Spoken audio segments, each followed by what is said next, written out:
నేను దానికి అటెండ్ కావాలన్నప్పుడు నాకు అసలు కంటెంట్స్ దేని మీద నువ్వు ఇచ్చినా తెలియబడలే. నువ్వు మామూలుగా నేరుగా వచ్చాయా మీ మీద కేసు ఉంది మీరు రమ్మంటే దేని మీద రావాలా, ఏంది ఆ కేసు అనేటువంటి దానికి వివరాలైనా తెలియాలి కదా. ఇప్పుడు సోమిరెడ్డిని తిట్టిందానికి ఏం చెప్తున్నారు మీరు?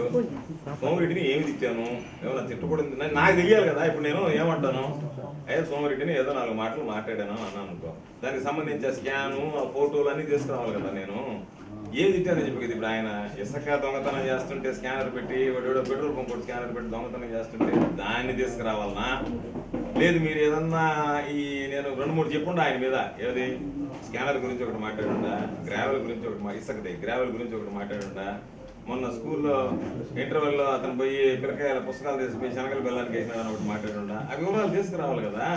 మీరు ఏమి లేకుండా అయ్యా మీరు నేరుగా నా దగ్గరికి వచ్చేయండి అని అంటే ఏదైనా ఉంటే దీనికి సంబంధించినటువంటి వివరాలు ఇదే నేను తీసుకురావాలి కదా. అతని మీద ఏం చెప్పు సంత గురించి మాట్లాడుండా, అనేక రకాలైనటువంటి ఆ సెక్షన్స్ నాకు దేని ప్రకారం వర్తిస్తుంది కూడా చెప్పాలి కదా. అది చెప్పు, ఆ సెక్షన్ చెప్పు, ఏం సెక్షన్ చెప్పు.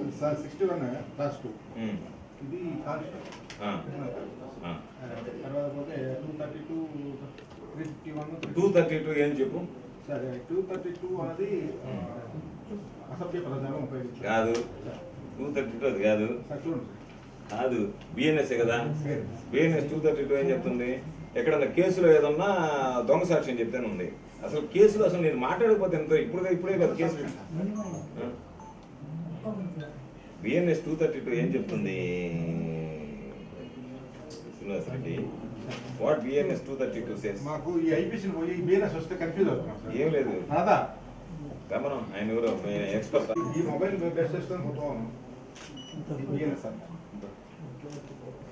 మీ ఎస్ఐకి క్లారిటీ లేదు చూడు. Section 232 of BNS punishes threatening any person to give false evidence with up to 7 years in prison, a fine or both. If the false evidence causes an innocent person to be convicted, the threatening party receives the same punishment. అసలు దీంట్లో అది గెట్టో తీసుకు చెప్పు. ఎవడి మీదైనా అబద్ధపు సాక్ష్యం చెప్పి వాడిని జైల్లో వేయించినా దానికి 232. నేను ఏమన్నా సోమిరెడ్డిని అంతవరకు జైల్లో వేయించినానా? పోయినప్పుడైనా ఆయన జైలు శిక్ష లేనటువంటి వాడికి ఎట్ట వస్తుంది ఇప్పుడు? అందుకని 232 అనేటువంటిది అసలు అప్లై కాదు కదా సెక్షన్. నెక్స్ట్ చెప్పు.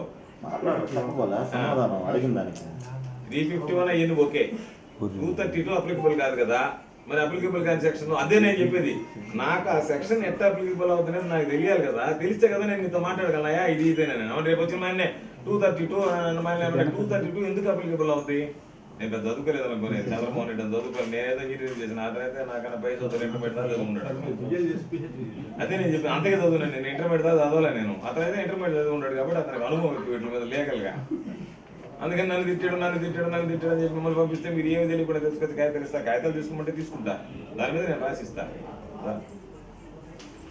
రాదా రమ్మని బాబు ఎందుకు అతను టెన్షన్ పడుతున్నాడు, బయటికి ఇచ్చి ఒత్తు కూడా పడలేదు. అలవాటు అయిపోయింది, సంతకాలు పెట్టి ఒత్తు కూడా పడలేదు. ఇదే కదా తీసుకోవాల్సింది, ఇదే కదా.